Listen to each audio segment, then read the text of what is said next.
इस गेम में कहीं पे आपको लैकुना नजर आ रहा हो कि भाई ऐसा होता तो इसका कोई बेटर तरीका आपको समझ में आता हो कि ऐसा करना है, जो हम कर रहे हैं इससे बेटर कोई तरीका आपको फास्ट तरीका नजर आता हो, तो आप बता सकते हैं कोई सोच के कि ये जो हमने गेम बताया है इस गेम को इम्प्रूव कर सकते हो क्या आप, कोई ऐसी कोई इम्प्रूवमेंट? एक छोटा क्वेश्चन है। हाँ। अगर हम माने कि 100% जो ट्रेडिंग हो रही है या एक्सपोर्ट हो रहा है उसमें कितने परसेंट एलसीबी होता है और कितने परसेंट दूसरे मेथड से? हाँ बिल्कुल सही, अब बड़ा अच्छा क्वेश्चन आपका।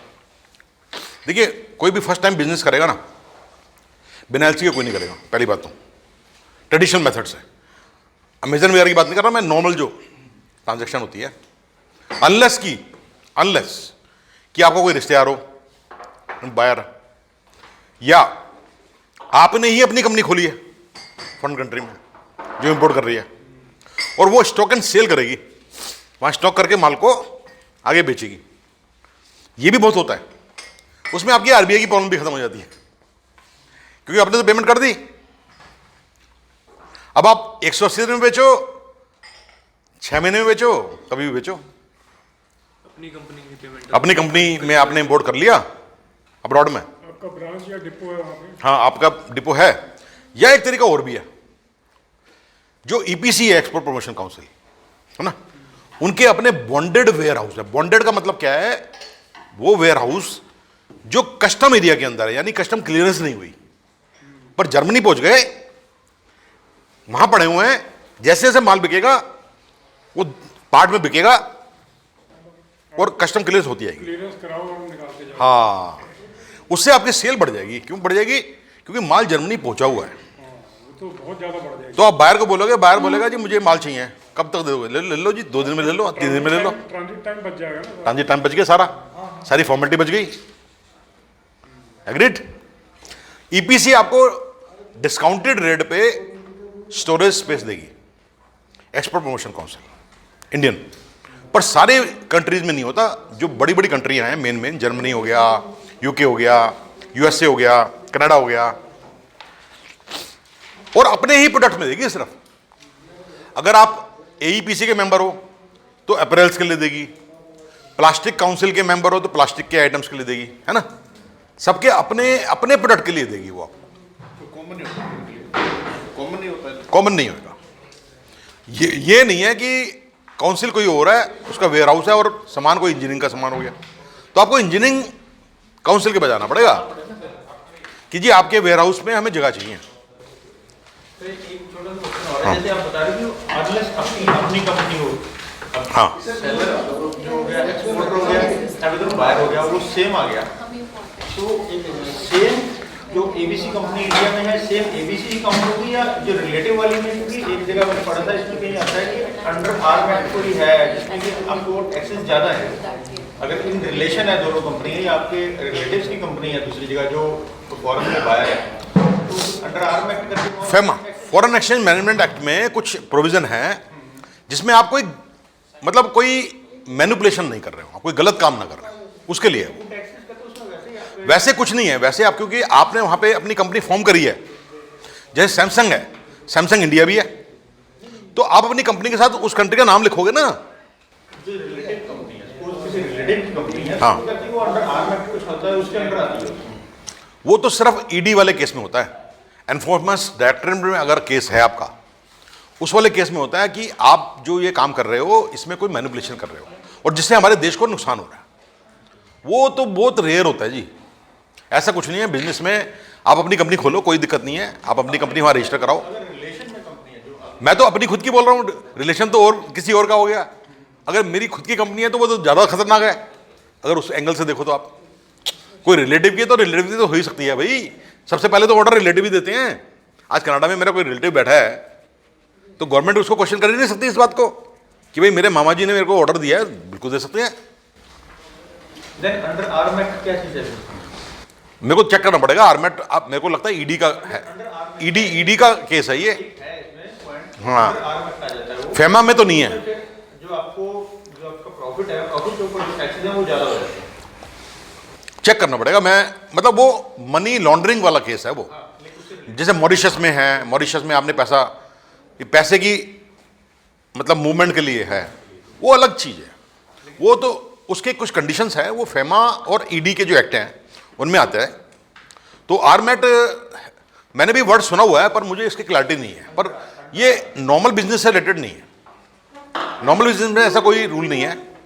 आप अपनी खुद की कंपनी में एक नई कंपनी बना सकते हो अपनी ब्रांड से ही, और वहाँ पे आप वहाँ का भी आईसी नंबर लोगे, नेचुरल बात है, इंपोर्टर एक्सपोर्टर कोड नंबर, आपकी कंपनी एलसी भी खोलोगे। अच्छा, एक और भी चीज़ है, जैसे आपने कल हम देख रहे थे ना, उस पर लिखा था कि डीए पे आप माल नहीं बेच सकते, लिखा था ना, तो एलसी नहीं थी, वो कलेक्शन था। वो आप अपनी कंपनी के साथ भी डीए नहीं कर पाओगे अगर कंडीशन है तो।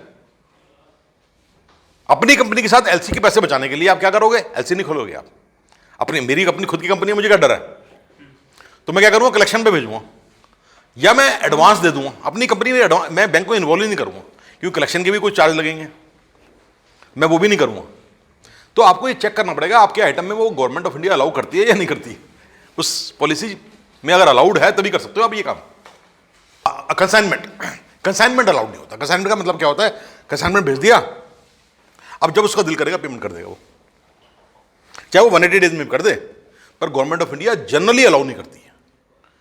इसको बोलते हैं माल भेजना भगवान भरोसे, वो पेमेंट अगर उसका अच्छा लगेगा तो पैसे पेमेंट भेज देगा, नहीं तो नहीं भेजेगा। ये तो वही हो गया ना, कंसाइनमेंट बेसिस, इसको बोलते हैं कंसाइनमेंट, है नहीं। आपने माल भेज दिया, जब 3-4 कंसाइनमेंट हो जाएंगे तो पेमेंट करेगा। तो आरबीआई वो जनरली अलाउ नहीं करती, अनलेस कि आपको फिर स्पेशल परमिशन लेनी पड़ेगी कि मेरे माल में ये सिस्टम के बिना मेरा बिजनेस कर ही नहीं पाऊंगा, तब वो आपको अलाउ कर सकती है, गारंटी नहीं है, राइट। तो पॉलिसी क्लियर होती है उसमें कौन सी पेमेंट टर्म अलाउड है। तो आप अपनी कंपनी के साथ भी वही कंडीशन आपको मैच करनी पड़ेगी। जनरली लोग क्या करते हैं, जनरली एडवांस पेमेंट करा लेते हैं लोग। मेरी कंपनी है, उसने एडवांस पेमेंट कर दी, बात खत्म, है ना, सारे पैसे बच गए आपके। इसका C&F का भी बहुत इंपॉर्टेंट रोल रहता है इसमें। कई कंपनी तो थ्रू C&F, अभी आप दुबई में देखो तो नॉर्मली जितनी कंपनी है ये PNG वगैरह, हाँ, वो तो देखो बड़ी कंपनी तो करेगी, पर छोटा एक्सपोर्टर तो डरता है ना, उसकी सारी पार्टियां आउट हो रही हैं। एक वहाँ पे फार्म है खिमजी रामदास जो है, ये कच्छी है, जो धीरूभाई अंबानी के गांव की है, they are one of the biggest C&F Dubai के अंदर जो है। ये जितनी कंपनी है सब उसके थ्रू करती है। पॉइंट क्या है, रामदास के जो छोटा एक्सपोर्टर है वो खुद करना चाहता है, कुछ नहीं चाहता कि मेरी पार्टियों के नाम सबको मालूम पड़े। हालांकि कस्टम में तो कोई भी निकाल सकता है, कस्टम पे जाके। इनका नेटवर्क वगैरह बड़ा अच्छा होता है C&F वगैरह का जो है ना, वेरी गुड नेटवर्क। भाई ईजी तो होता ही है, उसी बात के पैसे लेते हैं। अब अमेजन में सारे C&F एजेंट तो है जो आपका शिपमेंट लेके जाएंगे। जो अच्छी बात यह है कि अमेजन ने पैसे नेगोशिएट किए हुए हैं हर चीज़ के, पर केजी के हिसाब से रेट फिक्स है और अच्छे रेट हैं। आप खुद भी नेगोशिएट कर सकते हो, अलाउड है। पर अगर आप FBA कर रहे हो, अमेजन FBA, तो आपको जो अमेजन ने रेट फिक्स किए हैं वही देने पड़ेंगे, नेगोशिएट नहीं कर सकते आप। अगर आप नॉन FBA में आप डाल रहे हो तो आप कर सकते हो नेगोशिएट, राइट। तो ये कुछ कंडीशंस हैं जो कि आपके फायदे के लिए ही हैं। अमेजन ने जो भी कंडीशन डाली है वो आपके बेनिफिट के लिए डाली है। अमेजन का जो मेन फोकस है वो 15% जो कमीशन मिलता है ना वो है, और जो लिस्टिंग के चार्जेस हैं $40 जो मिलते हैं पर मंथ, उसी से कमाता है, वही उनकी मेन इनकम है। बाकी तो सब आपकी फैसिलिटी के लिए, वो आपको बढ़िया सर्विस देगा तो आप ज़्यादा बिजनेस करोगे। तो नेचुरल बात है, जो C&F एजेंट है उसको बहुत बड़ा बिजनेस मिल रहा है अमेजन के थ्रू। आप जैसे पता नहीं कितने हजारों लोग हैं, तो नेचुरली रेट अच्छे देगा वो। टर्नओवर के ऊपर बिजनेस है नहीं, आपकी टर्नओवर से मतलब नहीं है ना, वो तो अमेजन की टर्नओवर से मतलब है। हाँ, तो क्योंकि अमेजन की वजह से उसको इतना बड़ा बिजनेस मिल रहा है। और एक और बात है, ये बड़ी इंपॉर्टेंट चीज़ है। जनरली आपका जो माल होगा कितना होगा, 100 किलो होगा, अमेजन में 50 किलो होगा, 200 होगा। कंटेनर में 15 टन माल आता है, ठीक है। अब किसी आप इंडिपेंडेंट बंदे के पास जाओगे तो वो आपके रेट लगाएगा, FCL के रेट तो लगाएगा नहीं फुल कंटेनर लोड के, LCL के रेट डबल होते हैं। LCL में भी लिमिट होती है कि कम से कम 500 किलो होना चाहिए, क्योंकि क्या करेगा वो छोटा छोटा लेके कई लोगों से लेगा, फिर वो 15 दिन में इकट्ठा हो, 20 दिन में इकट्ठा हो, आपकी वैसे डिले हो जाएगा, माल फंस जाओगे। अमेजन में क्या है, क्योंकि ट्रैफिक ज़्यादा है, आप 50 किलो भी दोगे तो बड़े खुशी खुशी ले लेगा और रेट भी आपको अच्छा दे देगा, क्योंकि आपके जैसे 50 किलो वाले कितने बंदे हैं, पार्ट लोड ले लेते तो उसको, हाँ, इसीलिए उसने जापान और ऑस्ट्रेलिया में फोकस नहीं किया, क्योंकि इतना शिपमेंट नहीं है इंडिया से, इसलिए आपको उन्होंने फिक्स नहीं किए रेट, पर बाकी जगह कर दिए, क्योंकि बाकी जगह ट्रैफिक इतना ज़्यादा है, 50 किलो करके एक कंटेनर बनाना बड़ा आसान है उसके लिए, कंसोलिडेट करना, तो आपको करीब करीब वही रेट मिल जाते हैं जो LCL के नॉर्मल रेट है, जो कि नॉर्मल FCL से डबल होते हैं। अगर आपका इंडिया से, बम्बे से दुबई माल जा रहा है, 15 टन माल कंटेनर, हाँ, अप्रोक्सीमेटली 15 टन, डिपेंड करता है आइटम पे, तो आपका जनरली चार्ज होगा $1000 पूरे कंटेनर का। $1000 का मतलब हो गया पर केजी कितना हुआ रेट, 70,000 को डिवाइड कर लो आप, 15,000 किलो, 15,000 किलो, और इसको करेंगे $1,000 का कितना हो गया, 4.66 होगा। हैं, 70,000 में 15,000, 4.66 4.6 यानी ₹4.60 पर किलो। और अगर आप, हैं, नहीं ठीक है, ये सिर्फ बॉम्बे से दुबई का रेट है, बाकी खर्चे नहीं है इसमें। अब जब आप स्पीड पोस्ट से भेजते हो, स्पीड पोस्ट से भी भेजते हो जो मिनिमम है, कोरियर से भी कम है, उसमें भी 1 किलो का जो स्टार्टिंग रेट है वो ₹1000 है ना, और कोरियर से भेजोगे तो वो कम से कम 1800-1900 रुपये है, DHL से भेजते हो तो 1 किलो, है ना। और अगर आप स्पीड पोस्ट से 50 किलो का पैकेट भी भेजोगे ना, तो एवरेज रेट 400-500 रुपये आएगा, यहाँ तो आपको 4-5 रुपये में मिल रहा है, और 4-5 का डबल भी कर लो, मैं कहता हूँ डबल का ट्रिपल भी कर लो, अगर वो बंदा ट्रिपल भी कर देता है, 15 रुपये तो हुए, 20 रुपये तो हुए, और अपने जो उसके एक्सपेंसेस है, अगर आपको 25 रुपये पर किलो भी मिल गया रेट, तब भी बेनिफिट है, क्योंकि स्पीड पोस्ट में तो आप कर ही नहीं पाओगे, इसलिए FBA में जाने में फायदा है। फुलफिल्ड बाई अमेजन, आप पूरी एक शिपमेंट बना के US से भेज दो, उनके फुलफिलमेंट सेंटर में चला गया माल, अब अमेजन आगे बेचेगा, विद इन 2 days डिलीवरी करेगा all over USA, Canada and Mexico.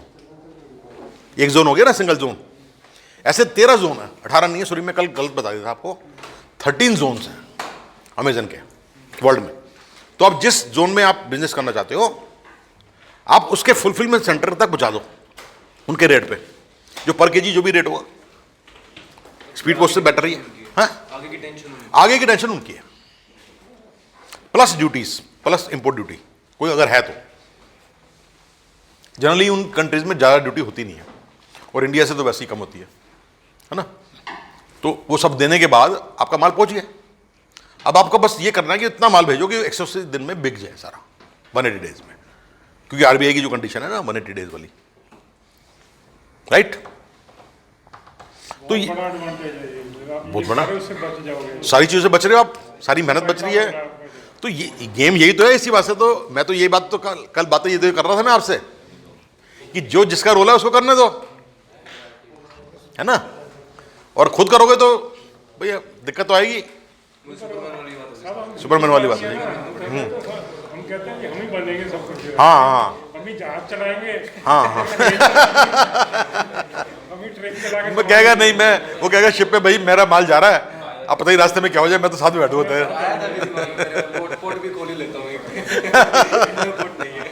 वो तो अदानी जी कर सकते हैं भैया, और किसी की बस की नहीं है। हाँ हाँ हाँ, एक बार डॉक्यूमेंट समझ लेते हैं, फिर मैं आपको एक केस स्टडी दूंगा, उस केस स्टडी में आपसे पूछूंगा कि ये जो प्रॉब्लम आई है इसको कैसे सॉल्व किया जा सकता है ना। तो आप अपने 3-3, 4-4 ग्रुप बना के आपस में डिस्कस कर लेना, फिर आप अपने अपने बताना कि भाई आपके सोल्यूशन क्या है, ऐसे कर लेंगे। पहले मैं डॉक्यूमेंट समझा देता हूँ सारे के सारे, ठीक है, उससे और क्लैरिटी हो जाएगी आपको। प्रोसीजर समझ में आ गया पूरा, राइट, ओके। देखिए ये जो डॉक्यूमेंट दिख रहा है ना, ये एक टेबल है, अभी आपको थोड़ी डिफिकल्ट लग रही होगी, बड़ा इजी है, अब आपको समझने में ज़्यादा टाइम नहीं लगेगा, मैं समझाऊंगा इसको। ये डॉक्यूमेंट जो है ना, सारे डॉक्यूमेंट हैं जो एक्सपोर्ट बिजनेस में चाहिए होते हैं, जो हमने प्रोसीजर बताया ना। इसमें देखिए आप देख रहे हो 2 कैटेगरी हैं डॉक्यूमेंट्स की। एक तो प्री शिपमेंट डॉक्यूमेंट, यानी कि जो शिपमेंट से पहले अरेंज करने होते हैं, जिनका सिग्निफिकेंस भी शिपमेंट से पहले ज़्यादा है, है, या तो अरेंज करने होते हैं या सिग्निफिकेंस है। और एक ऐसे डॉक्यूमेंट का सेट जो या तो क्रिएट होता है या यूज होता है शिपमेंट के बाद, यानी कि जब माल आपका लोड हो गया। दो कैटेगरी बन गई आपकी, pre shipment document and post shipment document, दो कैटेगरी बन गई। इजी है हमारे दिमाग, इन ह्यूमन माइंड को अगर आप कैटेगराइज कर दो ना चीजों को तो समझना आसान हो जाता है, राइट। इसीलिए ये दो कैटेगरी बनाई गई है, प्री शिपमेंट डॉक्यूमेंट और पोस्ट शिपमेंट। ऐसी जो शिपमेंट से पहले की है प्री शिपमेंट, जो प्री शिपमेंट के बाद पोस्ट, ठीक है। अब प्री शिपमेंट में भी दो कैटेगरी है, कमर्शियल डॉक्यूमेंट और रेगुलेटरी डॉक्यूमेंट। रेगुलेटरी डॉक्यूमेंट इसका मतलब क्या है? रेगुलेटरी डॉक्यूमेंट का मतलब क्या है? रेगुलेटरी डॉक्यूमेंट का मतलब यह है कि ऐसे डॉक्यूमेंट जो कि बायर को चाहिए, एलसी को चाहिए, एलसी के अंदर जो जिसका शिपमेंट से कनेक्शन है, कमर्शियल रीजन है, माल बेचने से रिलेटेड है, और ऐसे डॉक्यूमेंट जो गवर्नमेंट ऑफ इंडिया को चाहिए अपने लॉस को देखने के लिए, अपने देश की साख गिरे ना उसके लिए, या कोई एक्ट है जैसे इंस्पेक्शन एक्ट है ना, गुड्स एक्सपोर्ट इंस्पेक्शन एक्ट है, या फॉरेन एक्सचेंज मैनेजमेंट एक्ट है, आरबीआई को जो चेक करना है ना। तो वैसे डॉक्यूमेंट जो कि बाहर से कोई लेना देना नहीं है, उसका लेना देना है लोकल गवर्नमेंट से, हमारे इस केस में इंडियन गवर्नमेंट से, उसको बोलते हैं regulatory document, because they are related to regulations, they are not related to LC, they are not related to buyer, they are not related to shipment, और वो सारे डॉक्यूमेंट शिपमेंट के साथ जाने भी नहीं है। उनका शिपमेंट से कोई, इंडिया से बाहर कोई सिग्निफिकेंस नहीं है, उनका सिग्निफिकेंस विद इन इंडिया है, बाहर को उससे कोई मतलब नहीं है। तुम्हारे इंडिया में कुछ भी होता रहे, उसको तो उन डॉक्यूमेंट से मतलब है जो आपके देश से निकलेंगे, बैंक के थ्रू आएंगे, जैसे भी आएंगे, राइट, उनको बोलते हैं कमर्शियल डॉक्यूमेंट। अब कमर्शियल डॉक्यूमेंट में भी दो कैटेगरी है। कमर्शियल डॉक्यूमेंट में अभी कैटेगरी से बड़ा आसान हो जाता समझना। एक कैटेगरी है प्रिंसिपल डॉक्यूमेंट और एक कैटेगरी है ऑक्सिलरी डॉक्यूमेंट, यानी कि ऐसे डॉक्यूमेंट जो कमर्शियल डॉक्यूमेंट को लेने के लिए बनाने पड़ते हैं। जैसे मैंने आपको याद करो, मैंने बताया था सर्टिफिकेट ऑफ ओरिजिन के लिए आपको एक एप्लीकेशन देनी होती है ना, application for certificate of origin, जिसमें आप एफिडेविट लगाते हो, और मेन तो देखा जाए तो एफिडेविट ही है जो आपने साइन किए कि हाँ ये माल मैंने इंडिया में बनाया है, आपके उसके बेस पे मिल गया, वो उसकी फाइल में चला गया। तो इस डॉक्यूमेंट के बिना सर्टिफिकेट ऑफ ओरिजिन का कोई मतलब ही नहीं है। आपके बिना एफिडेविट के अगर आपने कोई शपथ पत्र नहीं दिया, उसके बिना वो सर्टिफिकेट ऑफ ओरिजिन कैसे करेगा? वो उसके बाद इतना टाइम नहीं है कि आपकी फैक्ट्री में जाके चेक करेगा आपने कहाँ से खरीदा था। वो कोई इनकम टैक्स डिपार्टमेंट तो है नहीं जो आपके सारे आपके अकाउंट चेक करेगा, इतना टाइम किसी के पास नहीं है। आप तो सुबह अप्लाई करते हो, शाम को मिल जाता है, राइट। वो मिलता है आपके एफिडेविट के बेस पे, आपकी डिक्लेरेशन के बेस पे। तो ये जो डिक्लेरेशन है ना, ये प्रिंसिपल डॉक्यूमेंट नहीं है तो कमर्शियल पर प्रिंसिपल नहीं है। इसको बोलते हैं ऑक्सिलरी डॉक्यूमेंट, जो कि सपोर्टिंग डॉक्यूमेंट है, राइट। और प्रिंसिपल डॉक्यूमेंट वो है जो एग्जैक्टली जो आपको चाहिए एलसी की कंडीशन में है, जो बैंक को देने हैं, जो बायर ने मांगे हैं, उनको बोलते हैं principal document, principal commercial document. और जो उनको ऑब्टेन करने के लिए डॉक्यूमेंट देने पड़ते हैं उनको बोलते हैं ऑक्सिलरी कमर्शियल डॉक्यूमेंट। ओके, इसमें I don't think there is any logical conflict, right. जैसे पहले हम समझ लें कि एलसी कौन कौन से डॉक्यूमेंट डिमांड करती है। जो बेसिक डिमांड करती है वो डिपेंड करते हैं आपकी इनको टर्म्स क्या है, इंटरनेशनल कमर्शियल टर्म क्या है, किस पॉइंट पे, इस पूरे प्रोसेस में जो प्रोसेस बताया था, किस पॉइंट पे आपका माल आपका नहीं रहा दूसरे का हो गया, वो आपको डिसाइड करना है एक्सपोर्ट कॉन्ट्रैक्ट के टाइम पे। मेरी फैक्ट्री के गेट पे भी हो सकता है, फैक्ट्री के गेट पे जैसे माल निकला वो मेरा नहीं अब तो तेरा हो गया, राइट। जब ट्रक आया या फर्स्ट करियर जो आया, शिप तो बाद में है, फर्स्ट करियर, उसको मैंने माल दे दिया, अब आपका हो गया। एक पॉइंट ये भी है, मैंने शिप के पास पहुंचा दिया, चढ़ाया नहीं है, वो भी हो सकता है।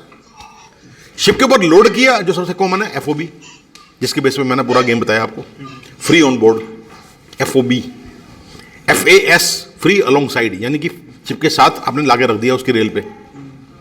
हालांकि कोर्ट लीगल टर्म्स में एफएओ और एफओबी में कोई फर्क नहीं है।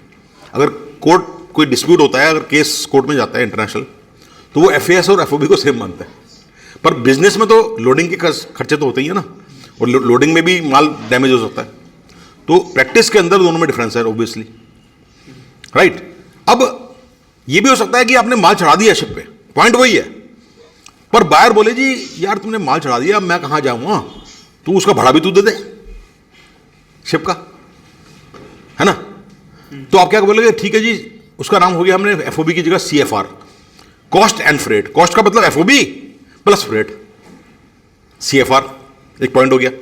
ऐसे करते करते 11 टर्म्स होती हैं। उन 11 टर्म के पे डिपेंड करने किस क्या टर्म है, उसके हिसाब से एलसी डॉक्यूमेंट मांगेगी। अगर फ्रेट आपको देना है तो फ्रेट सर्टिफिकेट भी मांगेगी एलसी। अगर मैराइन इंश्योरेंस भी आपको लेनी है शिप की, तो वो इंश्योरेंस सर्टिफिकेट भी मांगेगी, एलसी मांगेगी, क्योंकि जो चीज जो मांग रही है वो आपने प्राइस में पहले डाल दिया है। भाड़ा अगर आपको देना है तो आपका प्राइस तो पहले बढ़ चुका है, इंश्योरेंस अगर आपको देनी है तो आपका प्राइस बढ़ चुका है। तो एलसी वो सारे डॉक्यूमेंट मांगेगी, वो प्रिंसिपल डॉक्यूमेंट बन जाएंगे, एग्रीड। तो इसलिए अब क्या हुआ, कमर्शियल इनवॉइस जो कि समरी है पूरे कॉन्ट्रैक्ट की, वो तो है यही, वो तो एक टाइटल डॉक्यूमेंट है जिसके अंदर सब कुछ है, क्या यूनिट प्राइस है, कितनी टोटल वैल्यू है, सब कुछ लिखा हुआ है, जो एलसी में लिखा है करीब करीब। और पैकिंग लिस्ट, क्योंकि पैकिंग लिस्ट में प्राइस के बारे में बात नहीं हो रही है, उसमें बात हो रही है डिब्बों के बारे में। इतने डब्बे हैं, लकड़ी के हैं, गोल हैं, टेढ़े हैं, स्क्वायर हैं, है ना, और डब्बों का ये कलर है, इतने डब्बे हैं, इतने डब्बे ये वाले हैं, इतने डब्बे वाले हैं, उनके पास ये नंबर डले हुए हैं, सारी चीज डालोगे 3-4 पेज की बन जाती है, तो डिपेंडिंग ऑन कैसी शिपमेंट है ना। और बाकी जो कमर्शियल इनवॉइस में जो इन्फॉर्मेशन सारी होती है, सर प्राइस नहीं होता। जहाँ प्राइस वाला एरिया होता है वहाँ पे ये सारा डिटेल होती है, कंटेनर का नंबर क्या है, ये सारी चीज़ें भी होगी, मार्किंग क्या है, कोई स्पेशल मार्किंग है ना, अगर हजार्डस मटेरियल है तो वो उसके बारे में सब कुछ लिखा होता है उसमें। पैकिंग लिस्ट मांगेगी, सर्टिफिकेट ऑफ ओरिजिन मांगेगी एलसी, क्योंकि उसके बेस पे कस्टम ड्यूटी डिसाइड होनी है बाहर की कंट्री में। अगर इंडिया का माल है तो रेट अलग होगा, अगर इंडिया वाले ने चाइना से इंपोर्ट करके एक्सपोर्ट किया है तो चाइना का सर्टिफिकेट ऑफ ओरिजिन होगा, उसमें हो सकता है ड्यूटी ज़्यादा लगे। तो वो इसमें यह भी लिख सकता है कि certificate of origin proving it is made in India, ये भी वो कह सकता है वो, क्योंकि ऐसा ना कर देना, एक्सपोर्टर क्या करेगा, उसको मालूम है कि इंडिया से तो मिलेगा नहीं, मैं तो डिक्लेरेशन गलत देनी पड़ेगी, माल उसने सारा का सारा चाइना से इंपोर्ट किया सपोज, तो उसको सर्टिफिकेट ऑफ ओरिजिन चाइना का देना है, तो अगर उसमें कंडीशन इंडिया की लिखी है सर्टिफिकेट ऑफ ओरिजिन की, तो वो चलेगी नहीं, है ना। अगर उसमें लिखा है सर्टिफिकेट ऑफ ओरिजिन, सिर्फ ये लिखा है, फिर तो आप कहीं का भी दे दो, तो जिससे आपने माल इंपोर्ट किया उसी ने भेजा होगा, वही वाला लगा दो साथ में, राइट। और सर्टिफिकेट ऑफ इंस्पेक्शन यानी कि एसजीएस सर्टिफिकेट, क्वालिटी सर्टिफिकेट, क्योंकि वो क्वालिटी अगर उसने डिमांड किया है, आपने प्राइस फैक्टर इन किया है प्राइस में, ऑब्वियसली एसजीएस इंस्पेक्शन या जो भी इंस्पेक्शन है थर्ड पार्टी, तो वो आएगा इसके अंदर, एग्रीड। इसके अलावा आपका bill of lading transport document, बिल्टी, जिसको हम लोकल लैंग्वेज में बिल्टी बोलते हैं। तो बिल ऑफ लेडिंग होता है जो शिप देती है, अगर माल एयर से जा रहा है तो उसको बोलते हैं एयरवे बिल, दोनों ही ट्रांसपोर्ट डॉक्यूमेंट है, एग्रीड। तो ये क्या होंगे, ये सारे कमर्शियल डॉक्यूमेंट हो गए। पर एयरवे बिल और बिल ऑफ लेडिंग में बहुत बड़ा अंतर होता है। बिल ऑफ लेडिंग नेगोशिएबल होता है, एयरवे बिल नेगोशिएबल नहीं होता है। कोई बता सकता है इसका मतलब क्या है? अगर आपने कहीं सुना हो इसके बारे में, दोनों में फर्क क्या होता है तो ट्रांसपोर्ट डॉक्यूमेंट ही, जो एयरलाइन दे रही है वो एयरवे बिल है, जो शिपिंग कंपनी दे रही है वो बिल ऑफ लेडिंग है। तो मैं बताता हूं आपको इसमें होता क्या है। बिल ऑफ लेडिंग जो होता है, बिल ऑफ लेडिंग के बिना माल इंपोर्टर को नहीं मिलेगा। वो बैंक के थ्रू जा रहा है, बैंक के भी पैसे लेना है उससे, तो जिसके पास वो बिल ऑफ लेडिंग है वो उसका मालिक है। जैसे मेरे पास जेब में अगर 1000 का नोट, 2000 रुपये का नोट पड़ा हुआ है, तो मेरी जेब में तो मैं मालिक हूं। अगर वो किसी ने पॉकेट मारने अगर मेरी जेब से निकाल के अपनी जेब में डाल लिया तो उसका मालिक वो हो जाएगा, है ना। तो ये इसको बोलते हैं negotiable instrument, document of title, जिसकी जेब में वो उसका मालिक। जब तक बैंक के पास है बैंक मालिक है शिपमेंट का, जब बायर के हाथ में आ गया तो बायर मालिक है, जब एक्सपोर्टर के पास था तो वो एक्सपोर्टर मालिक था। तो उसको बोलते हैं नेगोशिएबल इंस्ट्रूमेंट। एयरवे बिल नहीं होता ऐसा। क्यों नहीं होता? ये सोच, इसका लॉजिकल रीजन है। इस गेम के अंदर एक ट्विस्ट आ गया यहां पे कि एयरवे बिल नेगोशिएबल नहीं होता। आपकी जेब में हो नहीं हो कोई फर्क नहीं पड़ता, जिसका माल है उसी को मिलेगा। क्यों?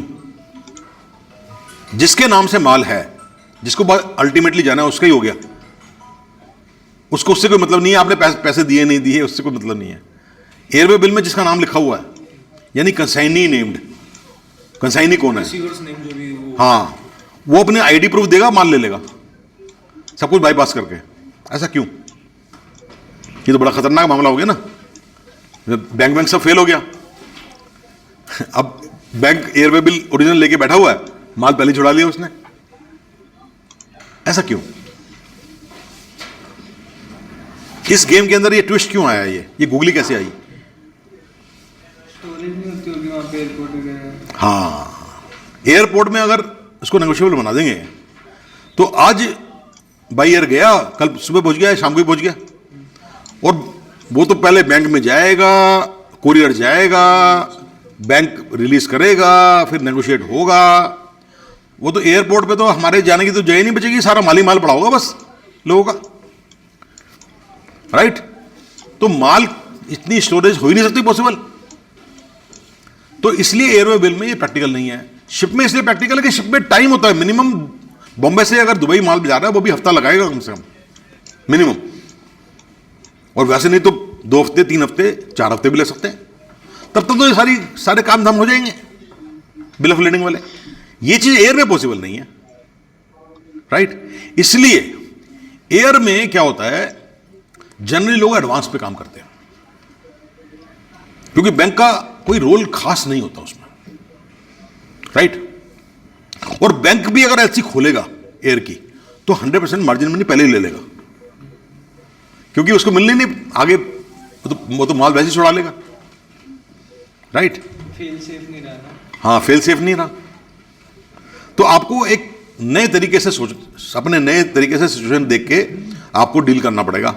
एयर वाली शिपमेंट के अंदर जो आप कॉन्ट्रैक्ट साइन करोगे वो बहुत सोच समझ के बड़े तरीके से ड्राफ्ट करना पड़ेगा। आप ऐसे ड्राफ्ट करना पड़ेगा कि कोई डाउट ना रहे,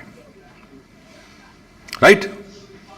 तो एयर पर दुनिया में जो एक्सपोर्ट होता है by quantity terms, quantity 99% by ship होता है, ओनली 1% बाई एयर होता है, और बाई वैल्यू 95% शिप से होता है, only 5% goes by air, by value. World का पूरा ट्रेड देखो डिफरेंस कितना है, जबरदस्त है। इसलिए जब भी हम बात करते हैं बिल ऑफ लीडिंग की बात करते हैं, एयर बिल की बात ही नहीं करते, राइट? एयर से माल जाते हैं जो पेरिशेबल होते हैं या हाई वैल्यू आइटम होते हैं, इस टाइप के होते हैं, है ना? ओके, तो आपका हो गया transport document. Bill of exchange bank को चाहिए, बैंक का डॉक्यूमेंट है। Order to pay, draft, you are ordering the bank to pay the money against the documents. It's not a buyer document, but LC में इसका जिक्र होता है, क्योंकि एलसी में वो पहले क्लियर करके रखता है बैंक, भैया बिना बिल ऑफ एक्सचेंज के मैं पेमेंट नहीं करूंगा। तो एलसी में अगर बायर ने बोला या ना बोला हो, बैंक अपना डॉक्यूमेंट डाल देगा, तो इसलिए वो कमर्शियल डॉक्यूमेंट हो गया बिल ऑफ एक्सचेंज, राइट? बताया था ना मैंने, बी बिल ऑफ एक्सचेंज क्या होता है? जैसे आप पेमेंट लेने जाते हो बैंक में, अपना चेक देते हो साइन करके, तो चेक क्या होता है? ड्राफ्ट होता है। ड्राफ्ट, ऑर्डर टू पे।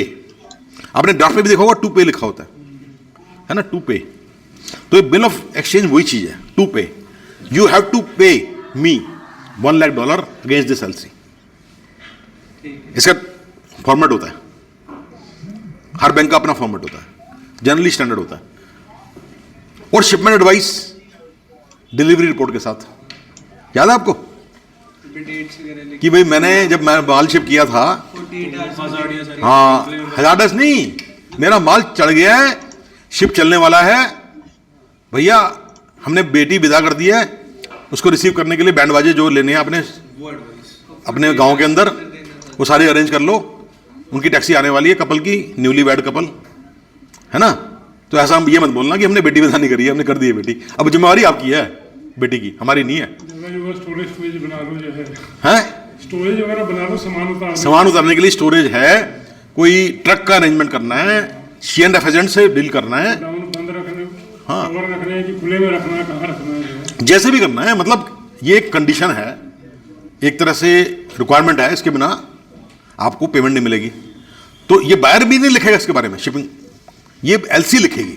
LC के अंदर कंडीशन होगी shipment advice with delivery report. इसलिए लोग ज़्यादातर फैक्स पे बिलीव करते हैं। ईमेल में डिस्प्यूट हो जाता है कई बार, ईमेल पे भेजने में। तो बैंक जनरली प्रेफर करता है कि आपके पास फैक्स होना चाहिए। एक्सपोर्टर के पास जनरली फैक्स होता है, इसलिए आपने देखा होगा फैक्स पे, क्योंकि डिलीवरी रिपोर्ट आती है, उसकी फिर फोटो कॉपी कर लेते हैं, क्योंकि थर्मल प्रिंट होता है ना जो बाद में फेड कर जाता है, तो लोग उसकी फोटो कॉपी कर लेते हैं, वो देते हैं बैंक को, राइट। और उसके बाद सर्टिफिकेट ऑफ इंश्योरेंस, अगर आपकी इनको टर्म्स CIF है या D टर्म्स हैं, मैं बताऊंगा अभी आपको इसके बारे में, ठीक है, जिसके अंदर इंश्योरेंस किसको पे करनी है, एक्सपोर्टर को पे करनी है। FOB में तो नहीं करनी है, FOB में तो माल चढ़ा दिया, बस काम खत्म, फ्री ऑन बोर्ड। ये पॉइंट मैं भी बताऊंगा अभी आपको, ये आपको क्लैरिटी आ जाएगी। और ऐसे फ्रेट सर्टिफिकेट मैं लिखना भूल गया यहां पे, अगर आपको फ्रेट पे करना है, अगर आपने प्राइस में डाला हुआ है, इंश्योरेंस फ्रेट डाला हुआ है, तो वो कमर्शियल डॉक्यूमेंट है। अब आपके ऑक्सिलरी डॉक्यूमेंट क्या है, परफॉर्मा इनवॉइस। परफॉर्मा इनवॉइस अगर एक्सपोर्ट कॉन्ट्रैक्ट नहीं है तो, नहीं तो एक्सपोर्ट कॉन्ट्रैक्ट भी अपने आप एक ऑक्सिलरी डॉक्यूमेंट है, उसी के बेस पे कमर्शियल इनवॉइस बनेगी, इसलिए इसको ऑक्सिलरी डॉक्यूमेंट बोलते हैं। एग्रीड। देन शिपिंग इंस्ट्रक्शन, जो आप शिपिंग स्पेस बुक करने के लिए दोगे, तो ये भी एक ऑक्सिलरी डॉक्यूमेंट हो गया, सपोर्टिंग डॉक्यूमेंट हो गया। इसके बाद इंटीमेशन फॉर इंस्पेक्शन, जो गवर्नमेंट ऑफ इंडिया को दोगे और SGS को दोगे, दो। एक तो गवर्नमेंट ऑफ इंडिया को अगर एग्जाम्प्ट नहीं हो आप, और एक जो SGS को दोगे आप, रिक्वायरमेंट है। ये तो सपोर्टिंग डॉक्यूमेंट हो गया ना। इसमें भी क्योंकि डिक्लेरेशन दे रहे हो आप कि जो मैं कह रहा हूं सच कह रहा हूं, सच के सलाह कुछ नहीं कह रहा हूं, सब कुछ एज इट इज, जैसा सैंपल दिया था वही माल है, वो भी लिखवाएगा आपसे, SGS वाला भी लिखवाएगा, क्योंकि वो भी इंसान है, कितना चेक कर लेगा भाई, सारी शिपमेंट तो चेक नहीं कर सकता, तो आपसे भी डिक्लेरेशन ले लेगा वो, और लीगल होगी, स्टैंप पेपर पर लिखवाएगा वो आपसे, ठीक है ना। और इंडियन SGS इंडिया से लिखवाएगा, जिससे कि कोर्ट में अगर केस हो जाए तो इंडिया में लड़ाई हो जाए ठीक है ना। तो ये बड़े लीगल सिस्टम होते हैं, उनको अपना गेम खेलना आता है SGS को, उनको पता है कैसे गेम खेलना है।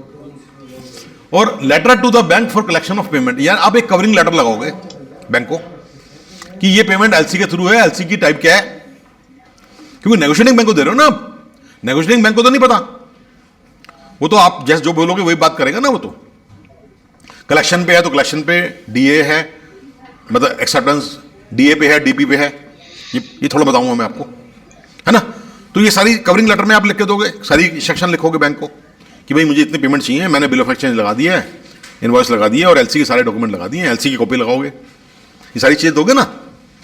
हो सकता है एडवाइजिंग बैंक कोई और हो, नेगोशिएटिंग बैंक कोई और हो, सारे डॉक्यूमेंट देने पड़ेंगे ना, राइट। तो आप कवरिंग लेटर दोगे, वो भी एक तरह से ऑक्सिलरी डॉक्यूमेंट हो गया। इंश्योरेंस डिक्लेरेशन, जब अगर इंश्योरेंस कंपनी से इंश्योरेंस लोगे तो आप डिक्लेयर करोगे मेरे माल की वैल्यू ये है, तो इंश्योरेंस 110% पे होती है। अगर आपका माल 2 करोड़ रुपए का है तो 2 करोड़ 20 लाख पे होगी इंश्योरेंस। वो इसलिए होगी कि जब आपको माल आपके शिप डूब गया, शिप डूबने के बाद जब आप क्लेम करोगे तो 10% खर्चे अमूमन होते ही हैं ऊपर हो जाएगा। तो इसलिए इंश्योरेंस जो होती है हमेशा 10% एक्स्ट्रा पे होती है। तो आपको जो क्लेम भी मिलेगा ना, value of the shipment plus जो एक्चुअल खर्चे हुए हैं वो उसमें इंक्लूड करके मिलेगा, राइट। इसके बाद शिपिंग ऑर्डर। शिपिंग ऑर्डर क्या है, जब स्पेस बुक कर देती है शिपिंग कंपनी तो आपको एक लेटर देगी शिपिंग ऑर्डर कि इस फलाना शिप के अंदर जो इस तारीख को आ रहा है, एक्सपेक्टेड डेट, और 48 आवर के लिए बर्थ करेगा, जो भी करेगा वो सारी चीजें आपको लिख के देगा और कहेगा आपका हमने स्पेस बुक कर दिया है, ठीक है, और आपकी स्पेशल कंडीशंस को हमने ये कंडीशंस को एक्सेप्ट कर लिया है जो आपने लिख के दी थी, उसके हिसाब से आपके चार्जेस ये बन रहे हैं। तो शिपिंग ऑर्डर की कॉपी के बिना आपको पता नहीं चलेगा, शिपिंग ऑर्डर की कॉपी के ब्याह पे ही आप माल लेके जाओगे पोर्ट अथॉरिटी में। C&F एजेंट सबसे पहले शिपिंग ऑर्डर मांगेगा आपसे। अगर आपने शिपिंग का जो काम कराया है CNF एजेंट से कराया है, फिर तो उसके बाद है, अगर उस आपने खुद किया है तो वो आपसे शिपिंग ऑर्डर मांगेगा CNF एजेंट, तभी माल उठाएगा ना आपसे। उसके बिना तो माल जा ही नहीं सकता पोर्ट के अंदर, शिपिंग ऑर्डर के बिना। और मेट रिसीट में ये मैं बता चुका हूं आपको, captain of the ship bill of leading issue नहीं करता, वो करता है MRC इशू करता है, मेट रिसीट, जो कि कच्चा डॉक्यूमेंट है, बिल ट्रांसपोर्ट डॉक्यूमेंट है। उसको पक्का करने के लिए आपको NOC पोर्ट का और NOC कस्टम का वो लगाना पड़ेगा, तब आपके पक्का बनेगा, बिल ऑफ लीडिंग बनेगा। क्लियर है?